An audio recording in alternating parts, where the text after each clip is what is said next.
மிகவும் அவசியமான ஒன்றாகிறது. போக்குவரத்தை நாம் 3 வகைகளாக பிரிக்கலாம். தரைவழி போக்குவரத்து, நீர்வழி போக்குவரத்து, வான்வழி போக்குவரத்து. இதில் நாம் மிக விரைவாக செல்வதற்கு வான்வழி போக்குவரத்தை பயன்படுத்துகின்றோம். இங்கு நீங்கள் காண்பது தற்போதைய வான்வழி போக்குவரத்து நெரிசல். இந்த காட்சியின் மூலம் தரைவழி போக்குவரத்து போல் வான்வழி போக்குவரத்திலும் போக்குவரத்து நெரிசல் ஏற்படும் என்பதை நாம் தெரிந்து கொள்ளலாம். அந்த வெளியில் நாம் மட்டும்தான் வாழ்கின்றோமோ என்ற கேள்வி நமக்குள் உள்ளது.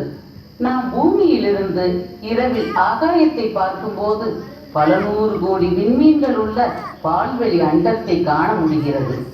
அத்தகைய விண்மீன்களில் ஒன்றுதான் நம்முடைய சூரியன். நம்முடைய சூரிய குடும்பத்தில் 8 கோள்கள் உள்ளன. அதில் ஒரு கோளில் மட்டுமே நாம் வாழ ஏதுவான சூழ்நிலை உள்ளது. அனைத்து உயிரினங்களும் உயிர் வாழ நீர் மிகவும் அவசியமாக உள்ளதால் விஞ்ஞானிகள் உள்ளதால் நீர் உருவாக்கம் தடைப்படுகிறது. பூமிக்கு அருகில் உள்ள மற்றொரு கோள் செவ்வாய் குறைந்த அளவு வளிமண்டலத்துடன் உள்ளது. இங்கு உயிர்கள் வாழ்வது சாத்தியமா?